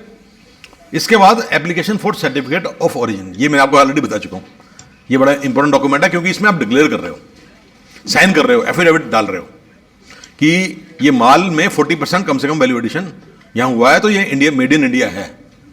मैंने मेड इन इंडिया अगर उस पर लिखा है तो वो जेन्युइन है ना। इसके बिना आपको सर्टिफिकेट ऑफ ओरिजिन नहीं मिलेगा। राइट, यहां तक क्लियर हो गया? अब आ जाए हम रेगुलेटरी डॉक्यूमेंट पे। अभी हमारे पास टाइम है, आधा घंटा है, तो डॉक्यूमेंट हम सारे खत्म कर लेंगे, लंच से पहले डॉक्यूमेंट सारे खत्म कर लेंगे, जिससे आपको प्रोसीजर और डॉक्यूमेंट्स के बारे में अच्छी खासी नॉलेज हो गई। फिर लंच के बाद मैं क्या करूंगा, एक तो आपको केस दूंगा मैं, उस पर हम एक्सरसाइज करेंगे, उससे आपको सारी बात, जितनी बातें करेंगे वो समझ में आ जाएंगे सारी। और उसके बाद हम आपको इनको टर्म्स के बारे में बात करेंगे, और पेमेंट कैसे होती है, पेमेंट के अलग अलग ऑप्शन क्या हैं, इन दो चीज़ों के बारे में बताऊंगा मैं आपको। तो ये हम 4 साढ़े 4 तक खत्म कर देंगे, ये हमारा प्लान रहेगा आज का। ठीक है, तो अब इस आधे घंटे को हम यूटिलाइज कर लेते हैं, और अब हम क्या करते हैं कि इसमें रेगुलेटरी डॉक्यूमेंट के बारे में बात कर लेते हैं। चलिए, अब रेगुलेटरी डॉक्यूमेंट पे आ जाए। सबसे इंपॉर्टेंट रेगुलेटरी डॉक्यूमेंट है RBI का exchange control copy of shipping bill. याद है आपको, जब आपने शिपिंग बिल फाइल किया था, शिपिंग बिल क्या होता है, कस्टम डिक्लेरेशन होती है। आपने कस्टम को डिक्लेयर किया कि अगले 1 हफ्ते में 10 दिन में मेरा माल आने वाला है पोर्ट पे, और ये फलाना माल है, और मैंने शिपिंग बिल फाइल कर दिया, ये शिपिंग बिल का नंबर है, मतलब डिक्लेरेशन है, कस्टम डिक्लेरेशन बोलते हैं। ये इंडिया में नहीं, पूरी दुनिया में होती है। ये एक डॉक्यूमेंट है जो ITC HS कोड भी बता रहा है, डिस्क्रिप्शन भी बता रहा है, साथ में एक कमर्शियल इनवॉइस की कॉपी भी लगा रहा है ना। तो कस्टम वाले का पूरा तामझाम रेडी है। कंसाइनर नेम, हाँ, और एडवांस में, हाँ, कंसाइनर कौन, कोड कौन सा है, ये मैं अभी आपको सैंपल दिखाऊंगा ना, उसमें भी दिखाऊंगा आपको मैं कि इनवॉइस में कंसाइनर अलग हो सकता है बायर से, बायर अलग हो सकता है। अगर सपोज यूनाइटेड नेशन ने पार्ले जी से बिस्कुट खरीदे जो वर्ल्ड में चीपेस्ट है, तो वो अमेरिका में तो बेचेगा नहीं, वो यूनाइटेड नेशन, वो तो किसी अफ्रीकन कंट्री के लिए खरीदेगा ना, सोमालिया है ना, जहां भूखमरी है। तो शिपमेंट में कंसाइनी UN नहीं होगा, सोमालिया की पार्टी होगी, या UN का अपना ऑफिस होगा सोमालिया में, है ना। पर बायर कौन होगा, UN जिनेवा, स्विट्जरलैंड। इसलिए इनवॉइस के अंदर 2 कॉलम होते हैं, कंसाइनी बायर हो भी सकता, नहीं भी हो सकता, कंसाइनी। और एयरवे बिल में जो इंपॉर्टेंट बनता है वो कंसाइनी है, बायर नहीं है, राइट, क्योंकि माल जिसको देना है, किसको देना है, कंसाइनी को देना है। बिल ऑफ लीडिंग में सर्च करनी है, बिल ऑफ लीडिंग में कुछ भी डालो आप, जो जिसके पास है वही मालिक है, जिसके हाथ में वो डॉक्यूमेंट है, क्योंकि नेगोशिएबल इंस्ट्रूमेंट है। ये बात समझ में आ गई ना आपको? तो सबसे इंपॉर्टेंट जो डॉक्यूमेंट है उसको बोलते हैं शिपिंग बिल, और शिपिंग बिल ही बोलते हैं अगर वो इलेक्ट्रॉनिक डाटा इंटरफेस पे ना हो, इलेक्ट्रॉनिकली ना हो। कुछ पोर्ट्स पे EDI नहीं है, छोटे छोटे पोर्ट है, तो वहां बोलते हैं उसको GR फॉर्म। GR का मतलब होता है गारंटी रेमिटेंस, यानी कि आप RBI को गारंटी दे रहे हो कि मैं जो माल एक्सपोर्ट कर रहा हूं इसकी रेमिटेंस आएगी, उसको बोलते हैं GR फॉर्म, अगर फिजिकल फॉर्म में देते हो, राइट। और अगर आप सॉफ्टवेयर एक्सपोर्ट कर रहे हो तो सॉफ्टवेयर तो बाय ईमेल करोगे या किसी तरीके से करोगे तो थोड़ा अजीब सा सिस्टम हो गया ना, उसकी कंडीशन कुछ और होंगी, तो उसको बोलते हैं सॉफ्ट टैक्स फॉर्म। वही चीज वही है, सॉफ्ट टैक्स फॉर्म बोलते हैं, चाहे वो आप इलेक्ट्रॉनिक करो चाहे आप फिजिकल करो, उसको बोलेंगे सॉफ्ट टैक्स। उससे क्लियर हो जाता है कि ये जो माल है ना ये पोर्ट पे नहीं आएगा। अब सॉफ्टवेयर पोर्ट पे तो आएगा नहीं, वो तो ईमेल से चला जाएगा, राइट। ये इसलिए इसको डिफरेंशिएट किया गया है, कोई भी ऐसी चीज जो फिजिकल फॉर्म में नहीं है। सर्विसेज के लिए भी होता है, वो भी सॉफ्ट टैक्स ही होगा अगर आप सर्विसेज एक्सपोर्ट कर रहे हो अपनी, राइट। और अगर आप बाई पोस्ट कर रहे हो रजिस्टर्ड पोस्ट से या स्पीड पोस्ट से, तो पोस्ट ऑफिस में जाओगे। पोस्ट ऑफिस भी कस्टम के अंदर ही आती है, जो उनका इंटरनेशनल ब्रांच होती है ना, आप वहीं तो जाओगे ना जहाँ स्पीड पोस्ट होती है इंटरनेशनल, वो कस्टम का ही पार्ट होती है। तो वो आपको वहाँ पे जो डिक्लेरेशन देते हो आप उसको बोलते हैं पोस्ट पार्सल, पीपी। वो आप ऑन द स्पॉट देते हो, उसमें एडवांस में देने की जरूरत नहीं है। जब आप माल लेके गए, आपने स्पीड पोस्ट वालों को दे दिया माल, या रजिस्टर पोस्ट में दे दिया पोस्ट ऑफिस में, वहीं आपका पीपी फॉर्म हो गया, वही सब कुछ है, आसान हो गया आपका, राइट। और ये पीपी जो होता है ना, पोस्ट पेड बाय पोस्ट, ये वीपी भी हो सकता है, या वैल्यू ऑलरेडी पेड है, आपको डिक्लेयर करना है कि पेमेंट हो चुकी है या नहीं हो चुकी है। अगर पेमेंट हो चुकी है तो उसको बोलते हैं वीपी, और पेमेंट अगर होनी है तो उसको बोलते हैं COD, cash on delivery, right. Clear है? इसमें तो मेरे ख्याल कोई दिक्कत वाली बात नहीं है ना, क्योंकि एक्सपोर्ट आप बाई पोस्ट भी कर सकते हो। आप जरूरी नहीं है कि आप पीपी और वीपी में, पीपी तो एक कॉमन टर्म हो गई ना, आपका जो माल एक्सपोर्ट हो रहा है वो पीपी से हो रहा है। अब पीपी में दो टाइप हो गई, पीपी की दो टाइप हो गई। एक तो हो गया वीपी, वीपी का मतलब है वैल्यू पेड, यानी पैसा मिल चुका है, पैसा आ चुका है, एडवांस में पैसा आ गया, आ गया, मैं पोस्ट करवा रहा हूँ हाँ हाँ। बेसिकली। और सीओडी का मतलब यह है कि पेमेंट कलेक्शन पे है, तो अब आरबीआई को ये कॉपी जाएगी सीओडी की, आरबीआई चेक करेगा ये माल का पैसा आया नहीं है 180 डेज में, इसलिए सीओडी आपको अलग से सीओडी वाला डालना पड़ेगा, जिससे कि आरबीआई अलर्ट हो जाए। जैसे हम ऑनलाइन शॉपिंग करते हैं उसमें भी सीओडी पूछता है ना कि आप सीओडी हाँ। एडवांस दे रहे हो जैसे। हाँ हाँ, वही चीज़ हो गई। पोस्टल ही है ये, मतलब पोस्ट ये तीनों, हाँ ये तीन डॉक्यूमेंट जो हैं ये पोस्ट पार्सल से मतलब है, पोस्ट पार्सल से। पीपी से है ना। तो आप देखना इंडिया जैसे दिल्ली के अंदर ना आप जाओगे तो आईटीओ की बिल्डिंग है जहाँ पे दिल्ली पुलिस हेडक्वार्टर है, उसी के सामने फॉरेन एफपीओ बोलते हैं, फॉरेन पोस्ट ऑफिस, वो कस्टम का पार्ट है। अच्छा आपके, अच्छा, तो एफपीओ बोलते हैं फॉरेन पोस्ट ऑफिस, ये काम सारा काम वहां होते हैं। अगर आप किसी और को भी दोगे ना स्पीड पोस्ट, वो एफपीओ के थ्रू ही जाएगा। अगर आप रजिस्टर पोस्ट से भेजना चाहते हो तो आपको एफपीओ में ही जाना पड़ेगा। स्पीड पोस्ट से भेजते हो तो वो आप स्पीड पोस्ट वालों को दे सकते हो, पर वो डॉक्यूमेंट वहां पे वहीं मिल जाएंगे आपको। उसका मैनेज जो मॉनिटरिंग होती है सब एफपीओ से होती है, उसका जो हेडक्वार्टर है मैंने बता दिया आपको कहां पे है। ओके, तो ये सबसे इंपॉर्टेंट रेगुलेटरी डॉक्यूमेंट है। क्यों? क्योंकि इसमें आरबीआई इन्वॉल्व है और देश का पैसा इन्वॉल्व है। एक नया पैसा वेस्ट नहीं जाना चाहिए देश का, है ना, ये वो चीज है। फिर शिपिंग बिल, अगर आप इलेक्ट्रॉनिक फॉर्म में कर रहे हो तो उसको बोलते हैं शिपिंग बिल।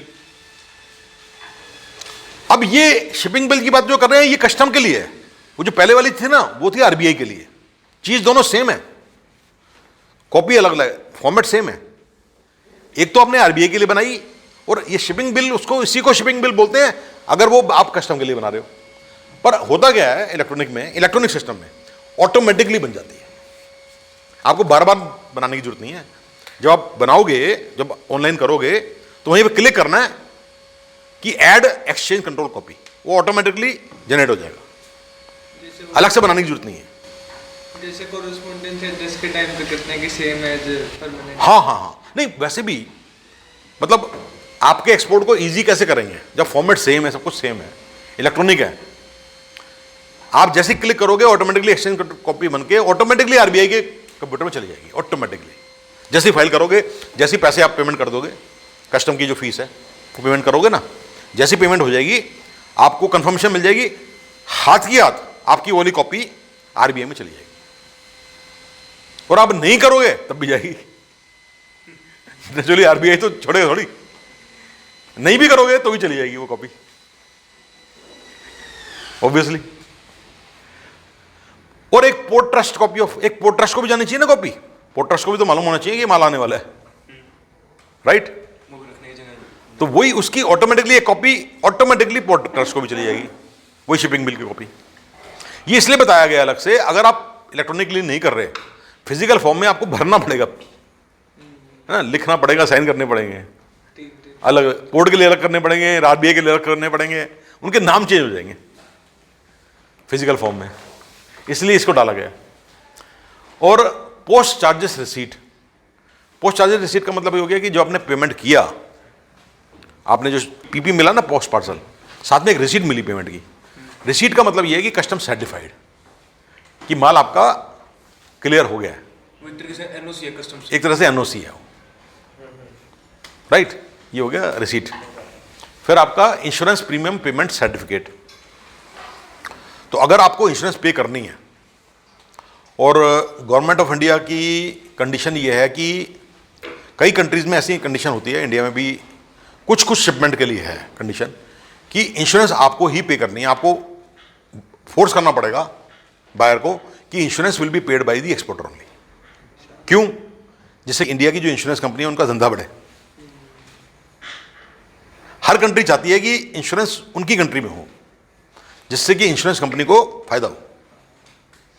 तो कुछ आइटम्स के लिए इंडियन गवर्नमेंट ने यहां मैंडेटरी किया हुआ है कि आप एफओबी पे माल नहीं भेज सकते, आपको माल सीआईएफ पे ही भेजना पड़ेगा, कॉस्ट, इंश्योरेंस एंड फ्रेट। और अगर एफओबी है उस केस में भी इंश्योरेंस आपको देनी है तो आप उसके पेमेंट प्राइस में डाल लो, तो उसकी फिर कॉपी आपको एक गवर्नमेंट ऑफ इंडिया को जमा करनी पड़ती है उस कंडीशन के लिए डीजीएफटी में। ये वो चीज है। और AR1 और AR2 फॉर्म होते थे एक्साइज ड्यूटी, जो एक्साइजेबल आइटम थे, अब तो है ही नहीं। अब तो सब जीएसटी के अंदर सारे एक्साइज वाला खत्म हो गया। एक्साइज में सिर्फ सिगरेट और लिकर बचा है बस, जो कि एक्सपोर्ट होते नहीं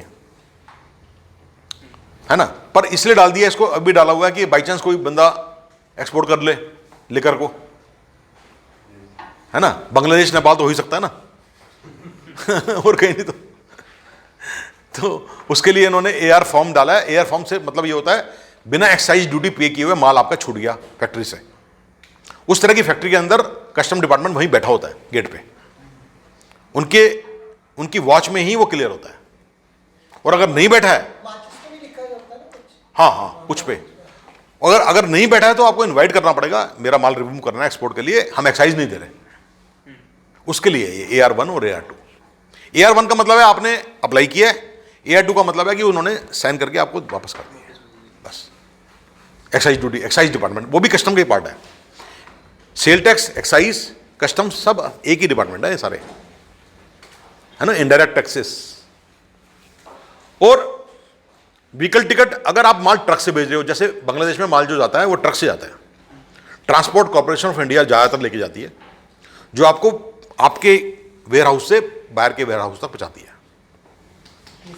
तो उसके अंदर ना पीपी होता है ना शिपिंग बिल होता है, उसमें जो व्हीकल टिकट होती है ना, व्हीकल टिकट ही आपका शिपिंग बिल है, राइट, क्योंकि उसमें और तो कुछ होगा नहीं। और फ्रेट पेमेंट सर्टिफिकेट, अगर कहीं कुछ ही किसी आइटम में फ्रेट की भी कंडीशन गवर्नमेंट डाल देती है। जब आप देखो कल कर रहे थे ना हम, पॉलिसी लिखी हुई थी, तो पॉलिसी में किसी आइटम में लिखा हो सकता है कि फ्रेट भी आपको ही पे कराना है। जैसे बांग्लादेश को माल भेज रहे हो, TCI है, ट्रांसपोर्ट कॉर्पोरेशन, तो अगर गवर्नमेंट को लगता है कि माल पहुंच जाएगा वहां पे पेमेंट नहीं मिलेगी TCI को, तो कंट्री तो हमारी है, TCI तो हमारी कंपनी है ना, नुकसान होगा, तो गवर्नमेंट कंडीशन लगा देगी कि आपको ट्रांसपोर्ट भी आपको ही देना है, तो आप प्राइस में पहले डाल दो उसको। तो ये रेगुलेशन के अंदर आ गए सारे। तो ये सारे आपके रेगुलेटरी डॉक्यूमेंट आ गए। ये कंडीशन पर डिपेंड करते हैं, पर मेन जो डॉक्यूमेंट है वो कस्टम का, RBI का और पोर्ट का जो मेन डॉक्यूमेंट है, डिक्लेरेशन। बाकी कोई इतना मेन नहीं है। तो ये वाला पॉइंट समझ में आ गया। अब हमारे पास 15 मिनट है, 15 मिनट में हम पोस्ट शिपमेंट डॉक्यूमेंट कवर कर लेते हैं। पोस्ट शिपमेंट, और ये प्री शिपमेंट थे ना, इसमें कोई डाउट तो नहीं है किसी को? सोचो। सर्टिफिकेट ऑफ ओरिजिन थोड़ा सा हेजी सा लग रहा है इसमें, मतलब कि सर्टिफिकेट ऑफ ओरिजिन दो टाइप के होते हैं। सवाल सर एक ये है, मतलब कि अगर मैं आज के दिन मैन्युफैक्चरिंग प्लांट भी लगा लेता हूँ, हाँ। नई मैन्युफैक्चरर, तो रॉ मटेरियल मैं ले रहा हूँ थाईलैंड से ले रहा हूँ या फिर मैं चाइना से ले रहा हूँ, तो वो तो अब रॉ मटेरियल का तो सर्टिफिकेट ऑफ ओरिजिन तो मेरे पास चाइना से है, और मैं उसके ऊपर वैल्यू एडिशन करके उसको एक प्रोडक्ट बना के भेज रहा हूँ। अगर वो 40, आपने 60 रुपए का खरीदा और 100 का बेच रहे हो आप, 100 का बेच रहा हूँ, तो आपको सर्टिफिकेट ऑफ ओरिजिन आप अप्लाई कर सकते हो, डिक्लेरेशन दे सकते हो। वो अप्लाई कहाँ करना पड़ेगा सर? उसके लिए आप DGFT की या इंडियन ट्रेड पोर्टल की साइट पे जाओगे ना, तो आप देखना, जब हमने कल खोला था वहाँ लिखा हुआ था apply for certificate of origin. अच्छा, वहीं पे ही है। हाँ, ठीक, राइट। या DGFT की वेबसाइट पे भी जा सकते हो, वहाँ भी है वो बटन, ठीक है ना। तो इसमें ज़्यादा मुश्किल वाली बात नहीं है। Any other doubt in pre shipment document? कोई और ऐसा लग रहा हो डाउटफुल मैटर? नहीं है ना? तो फिर अब पोस्ट शिपमेंट डॉक्यूमेंट पे जाते हैं। अब पोस्ट शिपमेंट डॉक्यूमेंट में क्या होता है, ये देखिए, ये सारे पोस्ट शिपमेंट डॉक्यूमेंट है। इसमें आप देखिए कैटेगरी, देखिए, समझने की कोशिश कीजिए इन कैटेगरीज को। कुछ समझ में आता है आपको? ये जो कैटेगरीज दिख रही हैं पोस्ट शिपमेंट डॉक्यूमेंट की, लॉजिकली जो मैंने बताया था आपको प्रोसीजर, उससे कुछ आपको लिंक मिल रहा है इनमें कैटेगरीज में? पहली जो कैटेगरी है वो तो बड़ी क्लियर है, शिपमेंट एडवाइस डॉक्यूमेंट।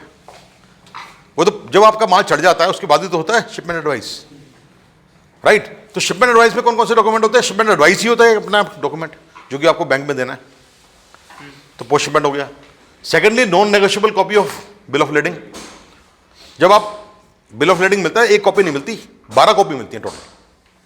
उसमें से एक कॉपी होती है जो असली होती है, बाकी सब नकली होती है। नकली इसलिए चाहिए होती है, वो आपका प्रूफ है कि आपने माल चढ़ा दिया है। तो आपको शिपमेंट एडवाइस में लगाना है वो 1000-2000 रुपए के नोट की फोटोकॉपी है, पर 2000 का नोट तो 2000 का नोट तो एक ही बना है ना, सेकंड तो बना नहीं। तो बिल ऑफ लीडिंग भी एक होता है जो ओरिजिनल होता है, बाकी सब उसकी डुप्लीकेट होती हैं। तो वो वाली जो डुप्लीकेट कॉपी है उसको आपने फैक्स ही तो करना है, इसमें तो देना तो है ही नहीं, फैक्स ही करना है आपने। तो फैक्स करना है या ईमेल करना है, तो वैसे भी आपके पास ही रहेगी वो तो, right? Plus commercial invoice. Commercial invoice तो एक समरी है, वो तो हर जगह जाएगी। It's a identifier of the shipment. Shipment की समरी है ना, तो वो तो हर जगह लगेगी, यहां भी लगेगी शिपमेंट एडवाइस में। And packing list. Packing list इस वाले में जरूरी है क्योंकि बायर को आप बता तो रहे हो, पर आपने क्या तामझाम किया, कितने डब्बे हैं, ये सब तो बताना पड़ेगा ना। तो एक पैकिंग लिस्ट की कॉपी तो आपको भेजनी पड़ेगी, क्योंकि बायर को तो कोई डॉक्यूमेंट मिला ही नहीं, अभी कुछ भी नहीं मिला। सारे डॉक्यूमेंट तो आप बैंक को दोगे ना, तो बैंक से मिलने से पहले उसके पास ऐसे डॉक्यूमेंट तो होने चाहिए ना जिससे वो अपनी प्लानिंग कर सके। तो ये सारे डॉक्यूमेंट पोस्ट शिपमेंट डॉक्यूमेंट हैं। उनकी कैटेगरी क्या है? Shipment documents, shipment advice documents. Sir ये देने किसको होंगे, मतलब ये जो ये बना के आपको सिर्फ ईमेल या फैक्स कर रहे हैं बायर को सिर्फ, और भेजने के बाद उसकी डिलीवरी रिपोर्ट अपने पास रखनी है, क्योंकि आपको जब बैंक में जाओगे आप नेगोशिएट करने के लिए तो वो लगाओगे कॉपी। डिलीवरी रिपोर्ट कैसे आएगी अगर हम अगर फैक्स से करते हो तो आती है डिलीवरी, और ईमेल से करोगे तो ईमेल में स्क्रीनशॉट ले सकते हो, आपने भेज दिया है। वहाँ डिस्प्यूट आता है कई बार बैंक में। तो एक्नॉलेजमेंट ले सकते हैं कि लाइक कैसे? हाँ, बायर से एक्नॉलेजमेंट। जनरली बैंक यही बोलता है कि आप एक्नॉलेजमेंट करा लेना, उनकी मेल होनी चाहिए बायर की। बट वो जरूरी नहीं है बंदा करे ना। हाँ, यही तो पंगा है, इसलिए लोग फैक्स से करते हैं। बायर भेजे ना भेजे, अब उसके 50 शिपमेंट आ रही है, किस किस को रिप्लाई देगा? वो बड़ा बायर है, इसलिए लोग फैक्स से करते हैं हमेशा। अभी भी एक्सपोर्ट में से फैक्स चलती है, चलता है, ऑटोमेटिक ही हो जाता है। हर एक्सपोर्टर का कार्ड देखना, फैक्स नंबर होगा।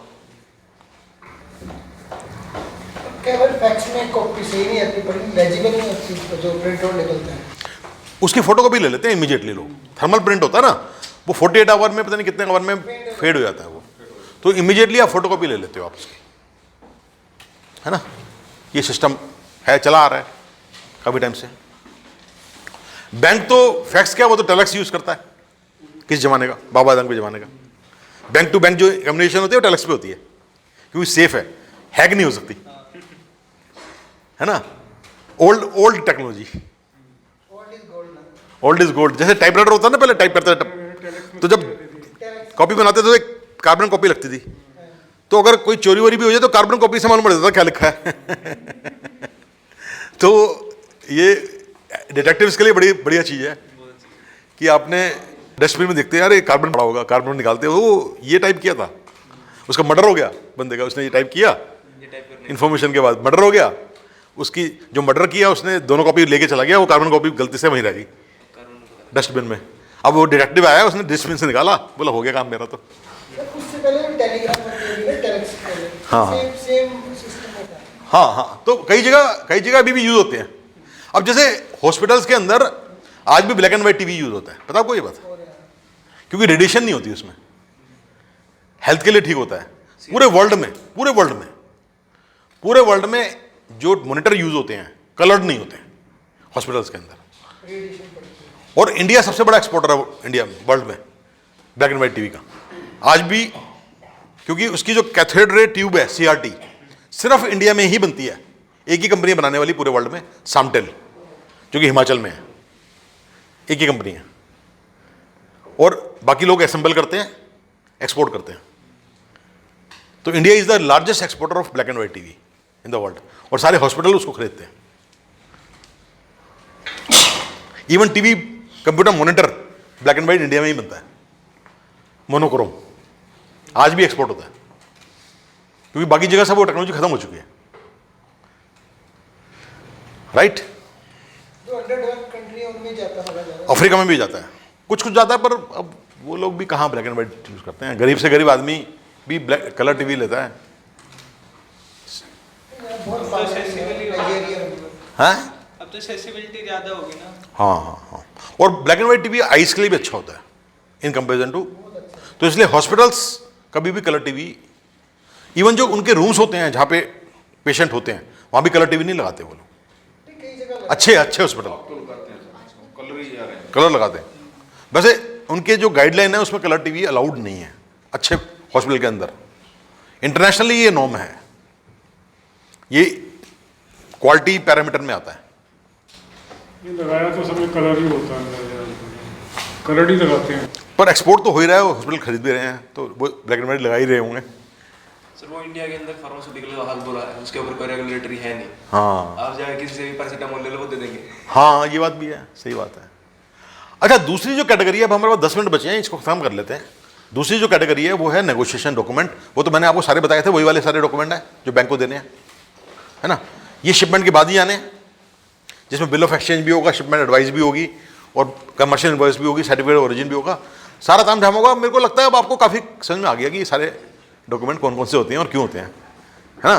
तो मुझे बहुत ज़्यादा समझाने की जरूरत नहीं पड़ेगी अब आपको, क्योंकि प्रोसीजर भी समझ में आ गया आपको, डॉक्यूमेंट्स भी समझ में आ गए, तो अब लंच के बाद एक्सरसाइज करना आसान हो जाएगा थोड़ा सा, राइट। तो ये सारे के सारे हमने कर दिए, full set of clean up bill of leading, export order, contract copy, सारा लगा दिया साथ में हमने, पैकिंग लिस्ट, वही है सारे डॉक्यूमेंट। कोई भी ऐसा नहीं है इसमें, कोई भी ऐसा डाउट वाला लग रहा है आपको डॉक्यूमेंट जो आपकी समझ में ना आ रहा हो। नेगोशिएशन, नेगोशिएशन का मतलब पैसा नेगोशिएट करना।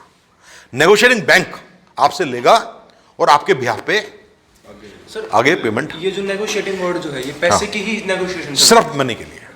तो वो तो हाँ। हमने LC बनाने से पहले ही डिस्कस कर लिया था बायर से। तो हाँ, अब वो नेगोशिएट क्या कर रहे हैं? नेगोशिएट ये कर रहे हैं कि जो आपने डॉक्यूमेंट दिए हैं उसमें कोई हेराफेरी तो नहीं हुई या कोई डिस्क्रिपेंसी तो नहीं है। जो बैंक LC वाला बैंक है, आप नेगोशिएट कब करते हो? सब कुछ होने के बाद भी नेगोशिएट ये करोगे, भाई तू पहले एक्सेप्ट तो कर सारे डॉक्यूमेंट मेरे, तभी तो पेमेंट करेगा वो। आपके मैंने LC खोली थी, वचन दिया था, मैंने कंडीशन लगाई थी, conditional, it's a conditional payment declaration. तो कंडीशन तो पूरी करो, तो डॉक्यूमेंट ही तो कंडीशन है। तो बेसिकली कम्युनिकेशन का एक वे हो गया ना, वो नेगोशिएशन कम्युनिकेशन। हाँ, कम्युनिकेशन का मतलब ये है कि वो भेज रहा है और बैंक उससे पूछेगा भाई ये तो डिस्क्रिपेंसी है, और नेगोशिएटिंग बैंक भी आपको बोल सकता है कि आप जो भेज रहे हो इसमें गड़बड़ है। टर्म्स एंड कंडीशंस जो है वो डिफाइंड है, डिफाइंड है, LC में लिखा है ना, वो तो LC में लिखी हुई है, वो चेक करके बताएगा। वो बेसिकली बायर और सेलर की वो है कम्युनिकेशन है। इन सेलर नहीं है अभी, यहाँ पे सेलर नहीं है, अब तो LC बैंक ने खोली है। अब तो जो चौधरी है बैंक जिसने जिम्मेवारी ली है वो इशूइंग बैंक है, इशूइंग बैंक है ना। उसने, चौधरी ने अपनी जिम्मेवारी ले ली कि मेरे गांव वाला बंदे ने आपसे माल लिया था, उसकी पेमेंट मैं करूंगा। चौधरी जी कह रहे हैं, तो चौधरी जी तो आपके बैंक है वो, इशूइंग बैंक। हाँ। अब जो कम्युनिकेशन है चौधरी जी से हो रही है, ठीक है, राइट। वो बड़ा चौधरी है, इंडिया वाला छोटा चौधरी है जो आपका नेगोशिएटिंग बैंक है। Negotiation bank. हाँ, दोनों चौधरी हैं, है ना, वो दोनों बैंकर हैं दोनों, सिंपल सी बात है ना। तो ये वाला पॉइंट तो क्लियर है। इसके बाद आपका ये सारे हो गए नेगोशिएटिंग बैंक। अब आपको एक कैटेगरी बची है बस, वो है इंसेंटिव्स क्लेम। इंसेंटिव क्लेम करने कैसे, आपको कल हमने देखा था MEIS थी, ऐसे SCIS भी होती है सर्विसेज पे। MEIS होती है 5%, जैसे कई 5% थी कल चैनल दरी पे, है ना, और या इंटरेस्ट सबवेंशन स्कीम। तो इन सब के लिए, इनके लिए आपको इन डॉक्यूमेंट्स की जरूरत पड़ती है। अगर एक्साइजेबल आइटम है तो AR1 यानी एक्साइज बचाने के लिए, तो अब तो एक्साइज का कोई चक्कर ही नहीं है, अब तो GST का चक्कर है। GST के लिए आपको वही RCMC चाहिए पहले तो, EPC एक्सपोर्ट प्रमोशन काउंसिल का मेंबर होना जरूरी है, RCMC, राइट। MSME के लिए वो गवर्नमेंट ऑफ इंडिया वुमेन और SC/ST के लिए RCMC के पैसे रिफंड करती है। बाय द वे, अगर आपकी एक्सपोर्ट कंपनी अगर वुमेन के नाम से है तो गवर्नमेंट ऑफ इंडिया आपको RCMC के जो चार्जेस हैं इस EPC के वो रिफंड कर देती है, up to 25,000 rupees per year, ठीक है ना। RCMC इसलिए चाहिए, इसके बिना आपको इंसेंटिव नहीं मिलेंगे। इंसेंटिव्स मिलने के लिए आपको RCMC इसलिए जरूरी है कि आप बोनाफाइड एक्सपोर्टर हो तभी होंगे जब आप उसके मेंबर हो, आपकी ड्यू डिलिजेंस हो चुकी है, आप एक्सपोर्ट प्रमोशन काउंसिल के मेंबर हो, यानी कि आप उस आइटम को एक्सपोर्ट करते हो जिसके लिए आप क्लेम डाल रहे हो, तो एक थोड़ी सी ऑथेंटिसिटी हो जाती है। इसलिए कंडीशन डाली गई है कि बिना RCMC के आप इंसेंटिव क्लेम नहीं कर सकते। इसके अलावा आपको मेन जो चाहिए वो शिपिंग बिल की कॉपी, जो आपने शिपिंग बिल फाइल किया था और जब कस्टम ने क्लियर किया तो उस पर जो स्टैंप लग चुकी है, एक स्टैम्प कॉपी मिलेगी आपको, उसको बोलते हैं custom certified copy. Electronic print निकाल के आपको स्टैम्प करके देगा कस्टम। और एक इलेक्ट्रॉनिक कॉपी भी होती है डिजिटली साइंड, वो भी यूज कर सकते हो आप। अगर आप फिजिकल फॉर्म में नहीं जाना चाहते तो डिजिटली साइंड कॉपी भी मिलती है एक PDF फॉर्म में कस्टम की, वो कॉपी लगानी है, उससे ये प्रूव हो जाता है कि आपने एक्सपोर्ट कर दिया है। और एक आपको चाहिए बैंक का certificate, BRC, bank remittance certificate, वो भी आजकल इलेक्ट्रॉनिक होता है, इसको बोलते हैं EBRC, यानी कि पेमेंट भी आ गई है। जब आपने माल एक्सपोर्ट कर दिया, पेमेंट आ गई है, तभी तो आपको इंसेंटिव मिलेंगे, तभी तो आपको मिलेंगे। तो ये दोनों आपने प्रूव कर दिए, तो ये सारे आपके इसमें आ गए कॉपी। और ड्रॉबैक क्लेम करने के लिए आपको साथ में drawback claim pro forma, certificate copy of commercial invoice, यानी कि कस्टम सर्टिफाइड कमर्शियल इनवॉइस जो आपने डाली थी, वो इसलिए क्योंकि ड्रॉबैक के रेट होते हैं आइटम वाइज। जैसे शर्ट है, कॉटन शर्ट 15%, बाइसिकल पार्ट है 25%, है ना, जितना भी एक्सपोर्ट किया उसका इतना पैसा मिलेगा। और कल हमने ड्यूटी ड्रॉबैक कितना देखा था शनाई दरी पे, था ना, 5 था, नहीं 44 रुपये, हाँ मैक्सिमम 44 रुपये पर स्क्वायर मीटर, है ना। तो आपको ये चेक करना पड़ेगा ये जो आप शिपिंग बिल फाइल कर रहे हो ये वाली कमर्शियल इनवॉइस है, क्योंकि कमर्शियल इनवॉइस में पूरा एग्जैक्टली लिखा है, शनाइल दरी है, कॉटन की है, सब लिखा हुआ है ना उस पर, और कस्टम ने उसको स्टैम्प कर दिया है, चाहे वो डिजिटली साइंड हो, जैसे भी हो, वो वाली कॉपी आपको देनी है। उससे मालूम पड़ जाएगा कि हाँ ड्रॉबैक इतना ही बनता है। और उसमें ITCHS कोड नंबर भी होता है, CI में नहीं होता, पर जो शिपिंग बिल की कॉपी होती है उसमें होता है ITCHS कोड। आप इनवॉइस में भी डाल सकते हो ITCHS कोड, लोग डालते हैं, है ना, डिस्क्रिप्शन के साथ। And non negotiable copy of bill of leading, वो भी एक प्रूफ है। जो आपको 12 कॉपी मिली थी ना ओरिजिनल के साथ, वो उसकी एक कॉपी आपको यहां लगानी है, वो नहीं इलेक्ट्रॉनिक नहीं होती। जो बिल ऑफ लीडिंग होता है वो कभी भी इलेक्ट्रॉनिक नहीं होता, वो प्रॉपर होता है। उसका कारण क्या है, आप अपने इंडिया में तो इलेक्ट्रॉनिक कर सकते हो, वर्ल्ड लेवल पे नहीं कर सकते, क्योंकि हर कंट्री आपकी जैसी नहीं है, हर कंट्री में इंफ्रास्ट्रक्चर पूरी नहीं है। तो इसलिए जो इंटरनेशनल डॉक्यूमेंट होते हैं, कमर्शियल डॉक्यूमेंट, वो EDI पे नहीं है, वो सब फिजिकल फॉर्म में है। तो जो हमारे मेन डॉक्यूमेंट थे ना सारे LC वाले, वो सब फिजिकल फॉर्म में होते हैं।